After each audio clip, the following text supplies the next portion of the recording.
Good morning student. बाल साधना शिक्षण संस्थान की ऑनलाइन क्लासेस में आपका स्वागत है। देखिए, कल वाले वीडियो में अपन ने डिस्कस किया था स्ट्रक्चरल जो आइसोमर है, आइसोमेरिज्म है, स्ट्रक्चरल आइसोमेरिज्म जो है उसका टाइप अपन ने देखा था आयनाइजेशन आइसोमेरिज्म यानी आयनन समावयवता।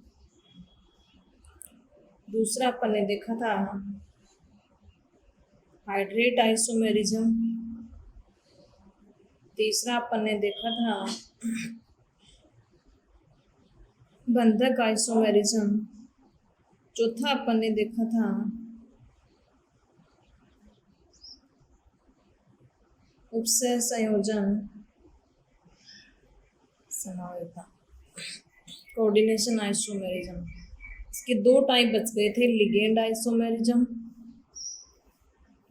आइसोमेरिज्म और उपसह संयोजन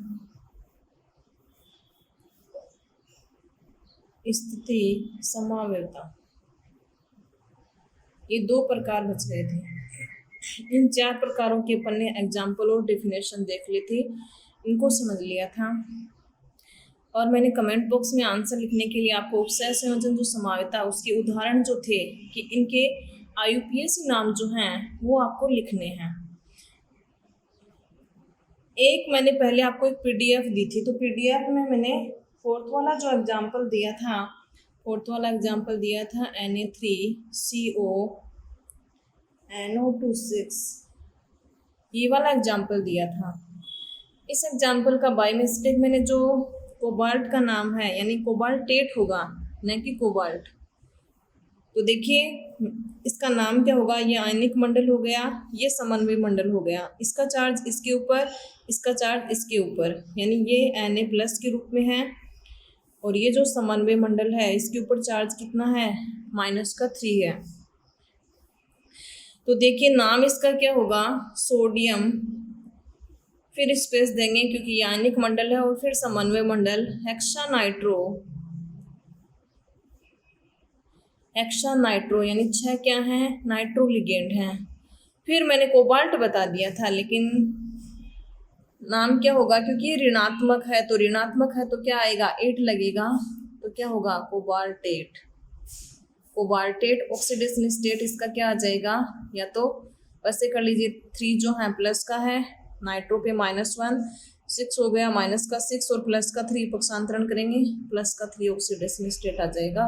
तो ये हो जाएगा इसका आईयूपीएसी नाम, सोडियम हेक्सानाइट्रो कोबाल्टेट 3rd होगा। ठीक है, अब देखिए लास्ट में अपन बात कर रहे थे उपसह संयोजन समावयवता की, और इसके एग्जाम्पल देख रहे थे कि उपसह संयोजन समावयवता क्या होती है कि इस प्रकार की समावयवता में जो संकुल होते हैं, एक धनायन होता है और दूसरा ऋणायन संकुल होता है, और दोनों संकुलों में क्या होता है, लिगेंडों का आदान प्रदान होता है। केंद्रीय धातु आयन वही रहता है, केवल लिगेंड का आदान प्रदान होता है, जिसके फलस्वरूप उनके अणुसूत्र तो क्या रहते हैं, समान रहते हैं, लेकिन वो जो कोऑर्डिनेशन स्फीयर है, समन्वय जो मंडल है, उसमें लिगेंडों की पोजीशन क्या हो जाती है, चेंज हो जाती है।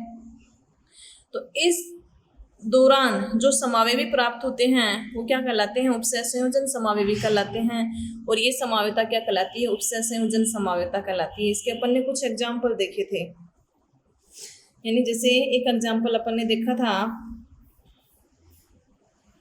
इनके आईयूपीएसी नाम लिखने हैं आपको, मैंने ये आपको कमेंट बॉक्स में लिखने के लिए बोला था, यानी ये है। तो इसका आईयूपीएसी नाम क्या होगा, इस तरह के अपन ने एग्जाम्पल पहले नहीं देखे थे। तो हो सकता है दोनों में क्या हो, केंद्रीय धातु आयन समान हो।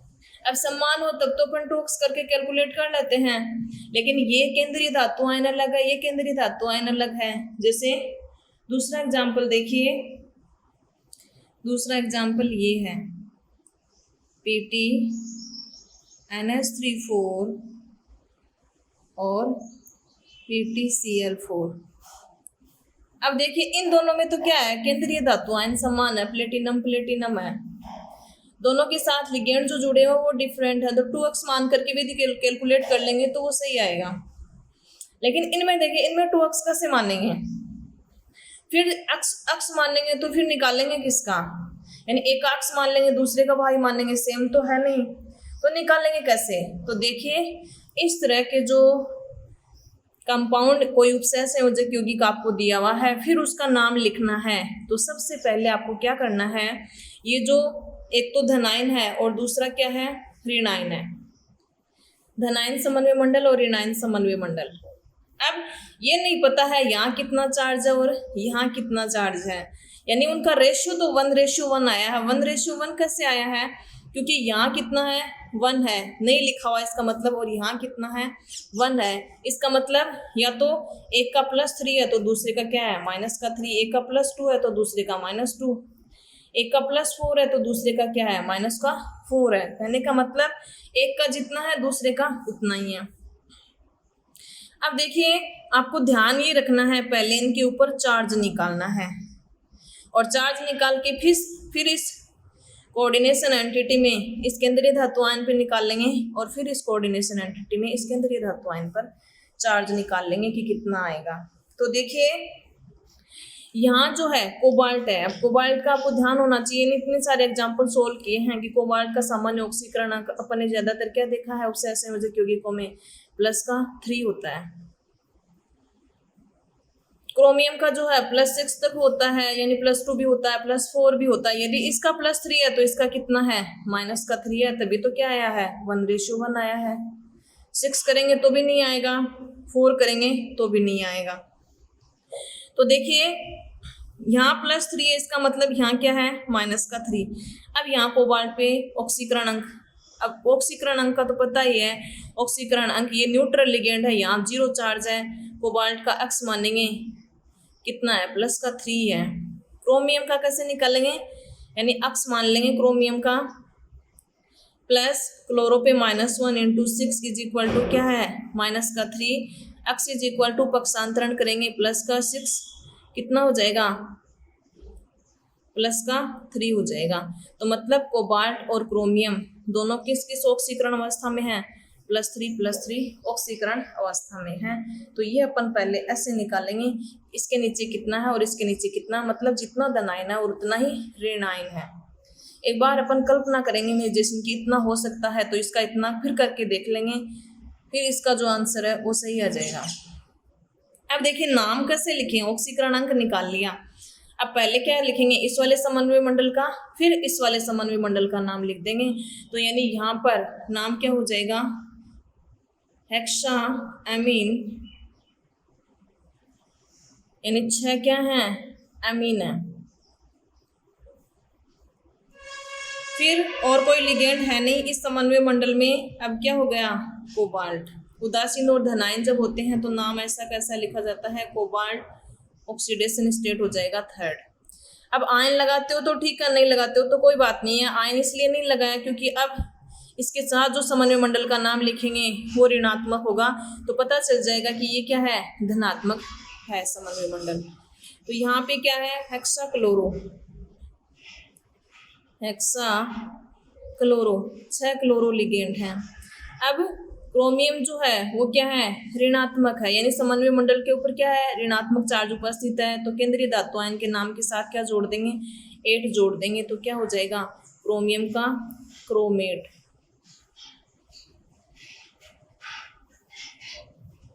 क्रोमेट 3rd हो जाएगा, ये इसका IUPAC नाम हो जाएगा। अब देखिए इसका कैसे निकालें, तो इसका निकालेंगे पहले ऑक्सीकरण अंक, वो ही यानी यहाँ जितना है उतना ही है, जितना यहाँ पॉजिटिव है उतना ही यहाँ पर क्या है नेगेटिव है, यानी एक समन्वय मंडल जो पहले है वो धनात्मक है और दूसरा क्या है ऋणात्मक है, और जितना चार्ज इसके ऊपर है उतना ही चार्ज इसके ऊपर है, लेकिन प्लस माइनस का अंतर है। इसका चार्ज इसके नीचे है, इसके चार्ज इसका मतलब 1:1 है, तभी वो लिखा हुआ नहीं है। तो इसलिए आपको देखना है कि प्लेटिनम जो है ऑक्सीकरण अंक या तो यहाँ पर +2 है या क्या है +4, 2 ही ऑक्सीकरण अंक इसके स्थायी होते हैं। अब ध्यान ये करना है, या तो इसका 2x मान लीजिए, दोनों सेम है, तो 2x + NH3 पे क्या है 0 है, और इस पे क्या हो जाएगा, यानी 0 है, ये x होएगा 2x हो गया, प्लस माइनस का 1 into 4 is equal to 0। 2x is equal to पक्षांतरण करेंगे 4x इज इक्वल टू क्या आ जाएगा, 2 आ जाएगा। और यदि ऐसे निकालो तो देखिए, या तो एक बार 2 मान लीजिए कि इसके ऊपर +2 है और इसके ऊपर -2, या एक बार इसके ऊपर +4 मान लीजिए और इसके ऊपर -4 मान लीजिए। तो उस स्थिति में देखिए यहाँ पर +2 मानोगे तो ये तो न्यूट्रल है, प्लेटिनम का कितना हो गया, प्लस का 2 हो गया। यहाँ -2 मान रहे हो, इसका x मानोगे, पक्षांतरण करोगे, प्लस का 4, प्लस के 4 में से माइनस का 2 जाएगा, कितना आ जाएगा, 2 आ जाएगा। मतलब इसका +2 है तो इसका -2 है, ये भी सही है। अब 4 करके देखें यहाँ पर, तो प्लेटिनम का 4, यहाँ ये न्यूट्रल लिगेंड है, 4 होगा तो 4 हो जाएगा। यदि चार्ज इसके ऊपर -4 है तो उस स्थिति में ये पक्षांतरण करेंगे तो इसका चार्ज क्या आएगा, 0। अब ऐसे थोड़ी है कि एक के ऊपर चार्ज प्लस का 4 है और एक के ऊपर 0 है, क्योंकि उपसय संयोजन समावता, यानी इसमें एक तो क्या होगा, धनायन होगा और दूसरा क्या होगा, ऋणायन होगा। ऐसे नहीं होगा कि उसके ऊपर चार्ज 0 हो जाए। तो इस तरह से अपन ऑक्सीडेशन स्टेट पहले से यदि ध्यान में है कि इसका इतना होता है, क्योंकि एग्जाम्पल सोल्व करोगे तो अपने आप क्लियर हो जाएगा कि इसका ज़्यादातर ऑक्सीडेशन स्टेट यही आता है, मे बी यही हो सकता है। तो वो अपन रख करके देख लेंगे। तो यानी सही कौन सा जा रहा है, +2 और -2। अब नाम लिख देंगे, पहले वाले संकुल का पहले और बाद वाले संकुल का बाद में। नाम क्या हो जाएगा, tetraammine, tetraammine platinum, platinum second, फिर टेट्राक्लोरो, टेट्राक्लोरो, प्लेटिनम नहीं लिख करके क्या लगाएंगे, 8 लगाएंगे, प्लेटिनेट। इसके यहाँ आयन नहीं लगाया है क्योंकि ये जो आगे वाला संकुल है इसके आगे 8 लगाओ, मतलब ये ऋणायनिक संकुल है, तो पहले वाला क्या है, धनायनिक संकुल है। तो क्लोरो, टेट्राक्लोरो प्लेटिनेट, प्लेटिनेट ये भी इसके साथ में लिखेंगे, प्लेटिनेट, गैप नहीं देंगे नाम के बीच में। प्लेटिनेट क्या हो जाएगा, सेकंड हो जाएगा। तो ये हो जाएगा इसका IUPAC नाम। तो इस तरह के यदि कॉम्प्लेक्स दिए हुए हैं तो पहले ऑक्सीकरण अंक निकाल लेना, ऑक्सीकरण अंक निकाल के फिर नाम लिखने में कोई जोर नहीं है। आपको चार्ज पता होना चाहिए, लिगेंड पे चार्ज कितना और इसका नाम क्या है। फिर किसी भी तरीके का एग्जाम्पल जो है वो आप कर सकते हो। जैसे आपको एग्जाम्पल जो है मैं दे रही हूँ, इसका आंसर जो है वो आपको कमेंट बॉक्स में लिख करके बताना है, यानी PTPY 4 KTCl4, इसका नाम क्या होगा। तो नाम जो है वो आपको कमेंट बॉक्स में लिख करके बताना है। और बाकी इस तरह के और कोई एग्जाम्पल पीछे बुक में दिए हुए हों या और किसी बुक में दिए हुए हैं तो सोल्व करके देख लेना, फिर भी कोई प्रॉब्लम हो तो पूछ लेना। तो ये हो गई उपसय संयोजन समावता की जो एग्जाम्पल हैं उनका IUPAC नाम कैसे लिखा जाता है। अगली समावता जो है वो है लिगेंड समावता, ligand isomerism, ligand isomerism. Ligand isomerism में क्या होता है, यानी ऐसे उपसय संयोजक यौगिक जिनमें क्या होता है, लिगेंड स्वयं जो है, लिगेंड स्वयं समावता प्रदर्शित करता है, यानी लिगेंड की जो पोजीशन है वो चेंज हो जाती है, तो इस कारण उसका नाम भी क्या हो जाएगा, चेंज हो जाएगा। जैसे C6H5, यानी ये तो क्या होती है, बेंजीन, C6H6, एक हाइड्रोजन प्रतिस्थापित कर दें, एक हाइड्रोजन प्रतिस्थापित करें तो इसका नाम क्या हो जाता है, फेनिल हो जाता है, यानी सूत्र क्या हो जाता है, C6H5। मतलब एक कार्बन जो है वो बॉन्ड बनाने के लिए फ्री है, एक हाइड्रोजन उसका प्रतिस्थापित कर दिया गया है, C6H5। यहाँ क्या है, C6H6 बेंजीन, चाहे ऐसे लिखो चाहे ऐसे सीधा करके लिखो, ये भी बेंजीन है, एक ही बात है। फेनिल, अब फेनिल के यहाँ जो कोई भी अपन लिगेंड जोड़ेंगे तो वो कौन सी पोजीशन होगी, यहाँ से काउंट करेंगे 1 और 2, और यहाँ जो जुड़ेगा वो 3 पोजीशन होगी, यहाँ जो जुड़ेगा वो 4 पोजीशन होगी, ठीक है। और फिर इधर से अपन यहाँ जुड़ेगा तो वो 3 पोजीशन होगी 1 2 3, क्योंकि जिधर से कम नामकरण आता है उधर से नंबरिंग करेंगे, इधर से नहीं करेंगे 1 2 3 4 5 करेंगे, 5 नहीं करेंगे अपन, नंबरिंग उधर से देंगे जिधर से कम नंबर मिले। इस तरह के IUPAC नेम अपन ने पढ़े थे 11th क्लास में। तो यानी ये जो फेनिल है C6H5 उसके यहाँ जो जुड़ेगा कोई भी लिगेंड, मान लीजिए क्लोरो जुड़ा हुआ, ब्रोमो जुड़ा हुआ है, तो इसका नाम क्या हो जाएगा 2-क्लोरोफेनिल। और ये जो वैलेंसी है ये किसी केंद्रीय धातु आयन के साथ जुड़ी हुई है, वो मान लीजिए केंद्रीय धातु आयन उपसह संयोजक यौगिक में M है, M इज इक्वल टू यहाँ पर कुछ भी हो सकता है, आयरन हो सकता है, कोबाल्ट हो सकता है, प्लेटिनम हो सकता है।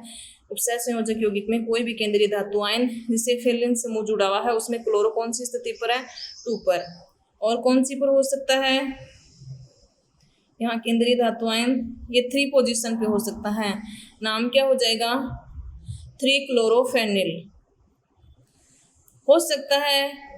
ये कौन सी पोजीशन पे जुड़ जाए 4 वाली पोजीशन पे, 1 2 3 4 चाहिए, इधर से 1 2 3 4 कम से कम नंबर लाना है। यहाँ जुड़ेगा तो फिर क्या आएगा 1 2 3 आएगा, क्योंकि अपन नंबरिंग उधर से करेंगे जिधर से कम नंबर मिले। तो यहाँ पर क्या हो जाएगा इसका नाम 4-क्लोरोफेनिल हो जाएगा। तो यानी लिगेंड की पोजीशन देखिए, फेनिल में एक बार 2 पोजीशन है, एक बार 3 है और एक बार क्या है 4 पोजीशन है। तो एक बार तो केंद्रीय धातु आयन के साथ ये जोड़ दूं, एक बार ये जोड़ दूं, एक बार ये जोड़ दूं, तो लिगेंड की यानी पोजीशन में भिन्नता आने के कारण क्या हो रहा है, अणुसूत्र तो समान है लेकिन लिगेंड स्वयं क्या दर्शा रहा है, समावयवता यानी आइसोमर दर्शा रहा है। तो इस प्रकार के आइसोमर क्या कहलाते हैं, लिगेंड आइसोमर कहलाते हैं, और ये समावयवता लिगेंड आइसोमेरिज्म कहलाती है। जैसे फॉर एग्जाम्पल देखिए, फॉर एग्जाम्पल CrNH3 इसके साथ ही लिगेंड जुड़ा हुआ है, और एक लिगेंड ये जुड़ा हुआ है C6H5, ये फेनिल होता है, और फेनिल के साथ क्या जुड़ा हुआ है क्लोरोफेनिल C6H5। अब ये क्लोरो कौन सी पोजीशन पे, इसकी पोजीशन जो है वो छोटे वाले ब्रैकेट में लिख देती हूँ कि 2 वाली पोजीशन पे जुड़ा हुआ है। ये भी लिगेंड है, 5 तो एमीन है और एक 2-क्लोरोफेनिल है, ये भी लिगेंड है 2-क्लोरोफेनिल, और ये पूरा हो गया एक उपसह संयोजक यौगिक और Cl3। दूसरा क्या हो सकता है, इसी का अपन दूसरा लिखें CrNH3 लिगेंड लिख देंगे C6H5 Cl, Cl कौन सी पोजीशन पे 3 पोजीशन पे। तीसरा आइसोमर कौन सा बन सकता है CrNH3 C6H5, ये भी लिगेंड है। लिगेंड का नाम क्या होगा, तो नाम मैंने ऊपर लिख दिए हैं Cl4। तो ये 3 आइसोमर बन गए। इन तीनों आइसोमर के क्या हैं, अणुसूत्र समान हैं, लेकिन अणुसूत्र देख लीजिए सारे के सारे समान है। यहाँ मैंने 2 3 4 जो लिखे हैं वो मैंने क्लोरो की पोजीशन लिखी है, फेनिल जो है उसके ऊपर क्लोरो जो है वो कौन सी पोजीशन पे जुड़ा हुआ है 2 3 या 4 पोजीशन पे जुड़ा हुआ है। बाकी अणुसूत्र देख लीजिए, तो फर्स्ट और सेकंड एक दूसरे के क्या हैं लिगेंड आइसोमर, सेकंड और थर्ड क्या हैं एक दूसरे के आइसोमर, फर्स्ट और 3 एक दूसरे के क्या हैं लिगेंड आइसोमर। चाहे सेकंड और फर्स्ट का कर लो, फर्स्ट और 3 का कर लो, ये एक दूसरे के क्या हो जाएंगे लिगेंड आइसोमर हो जाएंगे। यानी इनमें लिगेंड की स्थिति में क्या है भिन्नता है। लिगेंड जो है स्वयं क्या प्रदर्शित कर रहा है, समावयवता प्रदर्शित कर रहा है। तो ये हो जाएगा इसका एग्जाम्पल लिगेंड आइसोमेरिज्म का 2-क्लोरोफेनिल 3-क्लोरोफेनिल और 4-क्लोरोफेनिल। तो ये जो यहाँ लिखा हुआ नंबर जो है ये है क्लोरो की पोजीशन है, ठीक है। अगली जो बच गई संरचनात्मक समावयवता में वो है उपसह संयोजन स्थिति समावयवता, कोऑर्डिनेशन पोजीशन आइसोमेरिज्म। उपसह संयोजन स्थिति समावयवता इम्पोर्टेंट टॉपिक है पूरा का पूरा। यहाँ से कंपटीशन एग्जाम में 1-2 क्वेश्चन जरूर पूछे जाते हैं। ये जो समावयवता है उपसह संयोजन स्थिति, यानी उपसह संयोजन समावयवता अपन ने देखी थी, इसमें वर्ड जोड़ा है स्थिति। स्थिति किसकी चेंज होगी, ये समावयवता उन लिगेंडों में पाई जाती है, उन उपसह संयोजक यौगिकों में पाई जाती है जिनमें क्या पाया जाता है ब्रिज लिगेंड पाया जाता है।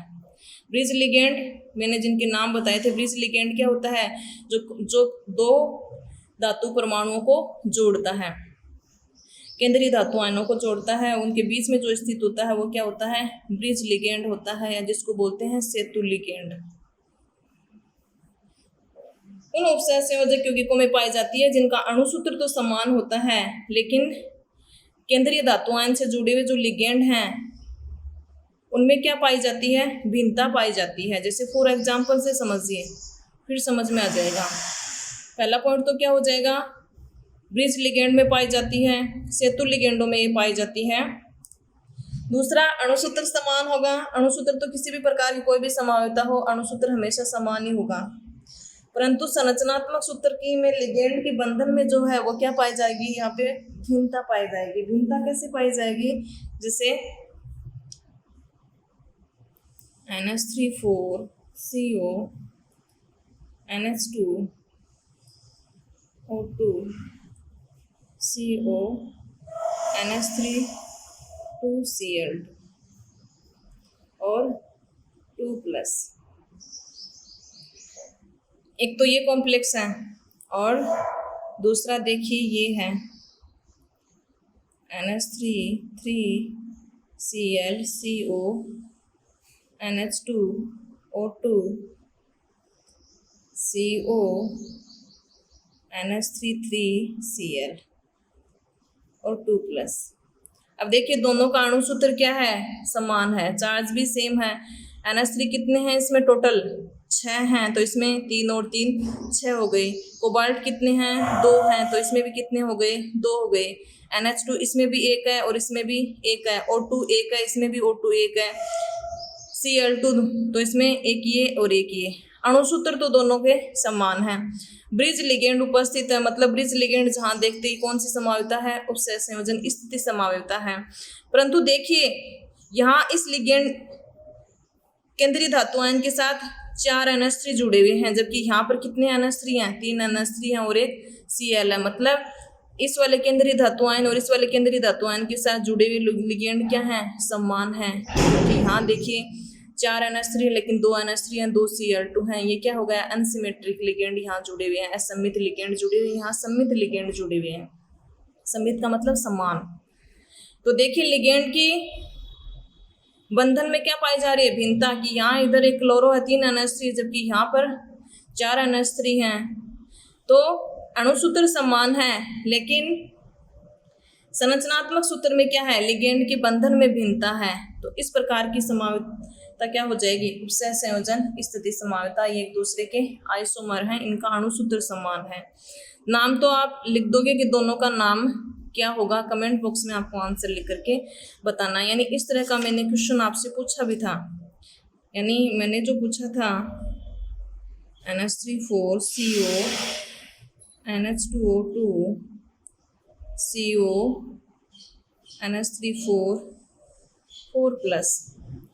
अब मैंने इसका नाम बता दिया था, यानी tetrammine, cobalt third, mu amido, mu superoxo और टेट्रामीन कोबाल्ट थर्ड। लेकिन एक स्टूडेंट ने बोला कि ये आपने परोक्सो क्यों नहीं लिखा इसका, तो यानी O2 देखते तो लग तो यही रहा है ये परोक्सो है या सुपरऑक्सो, क्योंकि ऑक्साइड में जैसे मैंने एग्जांपल दिया था सोडियम का ऑक्साइड, ऑक्साइडों का सूत्र क्या होता है O-2। केवल O होता तो अपन को पता चल जाता कि ये ऑक्साइड ही है, लेकिन प्रोक्साइड सूत्र क्या होता है Na2O2 या H2O2 O2-2। तो यहाँ ऐसे चार्ज थोड़ी लगा हुआ है कि, या कोई ब्रैकेट में थोड़ी लिखा हुआ है कि -2 चार्ज वाला O2 है, ठीक है। सुपर ऑक्साइड यानी पोटेशियम का सुपर ऑक्साइड, रुबिडियम का सुपर ऑक्साइड O2-, यानी ऑक्सो, परोक्सो, और नाम इसका क्या है, सुपर ऑक्सो। अब ये O2 है और ये भी O2 है, तो ये तो है तो O2, यहाँ चार्ज का थोड़ी पता है अब इसके ऊपर ये ऑक्सो है या परोक्सो है या सुपर ऑक्सो। देखते तो अपन क्या लिखेंगे, परोक्सो ही लिखेंगे। तो गलती आपकी भी नहीं है, आपने थोड़ा सा ध्यान नहीं दिया, समझ नहीं आनी। ऑक्सीडेशन स्टेट निकाल रहे हो वो सुपर ऑक्सो के हिसाब से निकाल रहे हो, और नाम क्या लिख रहे हो, नाम ये, लेकिन नाम वही लिखना है जिसके हिसाब से आप क्या निकाल रहे हो, ऑक्सीडेशन स्टेट निकाल रहे हो। एक बार आप परोक्सो लिख करके देखिए, फिर ऑक्सीडेशन स्टेट किसके हिसाब से लिखोगे, ऑक्सीडेशन स्टेट यानी इसके ऊपर जो चार्ज है वही तो लिखोगे, -2। तो यानी -2 जब लिखोगे तो ये अपन ने क्या माना था, 2x, दोनों सेम है, -1 और -2 कितना हो गया, -3 हो गया, इज इक्वल टू चार्ज कितना है, +4, ये 0 और ये 0, न्यूट्रल है, ये भी न्यूट्रल है। 2x इज इक्वल टू कितना हो जाएगा, 4 + 3 7 हो जाएगा, x इज इक्वल टू 7/2 3.5। अब दूसरी बार हो सकता है, ये जरूरी थोड़ी ये है थोड़ी है, ये करके देख लें तो ऑक्सीडेशन स्टेटस के हिसाब से निकालेंगे तो कितना आएगा, -1 -2 is equal to 4, 2x is equal to क्या आ जाएगा, 4 + 2 6/2 कितना आएगा, 3 आएगा। तो यानी कोबाल्ट का ऑक्सीडेशन स्टेट 3 होता है, और सही भी होता है। 3.5 तो होता नहीं है इसका ऑक्सीडेशन स्टेट। तो अपन ने यहाँ जो यानी जो दिया हुआ है वो क्या दिया हुआ है, सुपर ऑक्सो दिया हुआ, न कि परोक्सो। जबकि देखेंगे O2 चार्ज का नहीं पता है कि कितना है, लेकिन ऑक्सीडेशन स्टेट निकाल के अपन देखेंगे कि ये सुपर ऑक्सो है न कि परोक्सो। बाकी O2 दिया हुआ है तो हो सकता है परोक्सो भी है, सुपर ऑक्सो भी है, कंडीशन दोनों ने है, लेकिन मोर करेक्ट सुपर ऑक्सो। ठीक है, तो ये हो गई स्ट्रक्चरल आइसोमेरिज्म, उसके टाइप और उसके एग्जाम्पल। नेक्स्ट वीडियो में अपन डिस्कस करेंगे स्टीरियो आइसोमेरिज्म और स्टीरियो आइसोमेरिज्म के टाइप, वो अपन नेक्स्ट वाले वीडियो में डिस्कस करेंगे। आज के वीडियो में इतना ही, थैंक यू।